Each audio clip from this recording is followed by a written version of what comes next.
How did calculus evolve through different mathematical eras? Imagine trying to understand how things change or how areas grow without the tools we have today. Long before computers or calculators, people were already thinking about these ideas. Over many centuries, different cultures and eras added pieces to the puzzle that became calculus. It's like a story of numbers and ideas slowly coming together across time. In ancient Greece, mathematicians like Archimedes used geometric methods to find areas and volumes. They didn't have algebra or the concept of zero, but they used shapes and limits to get close to the answers. Archimedes used a method called exhaustion, which involved adding up many tiny slices to find the whole. This was an early form of what we now call integration. But back then, numbers were mostly seen as ratios of whole numbers, so the idea of continuous numbers was not fully developed.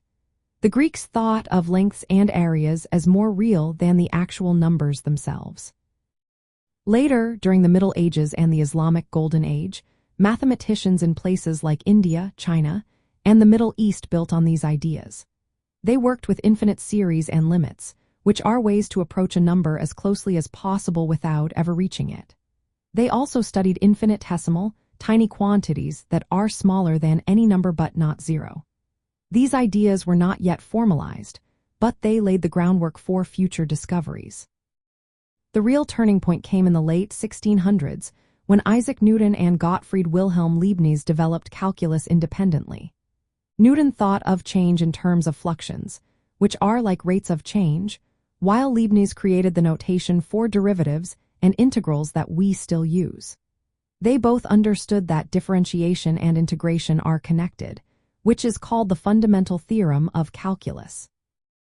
This breakthrough allowed mathematicians to solve problems involving slopes, areas, and motion systematically. After that, calculus kept growing.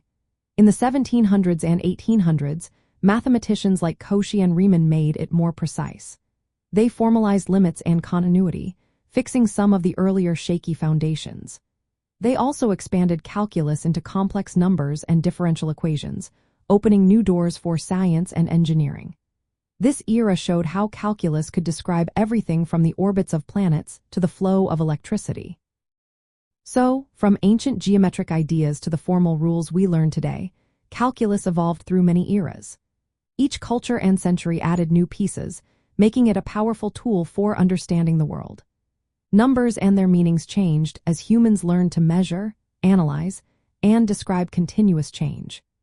This story of development shows how human curiosity and collaboration across time created one of the most important parts of mathematics.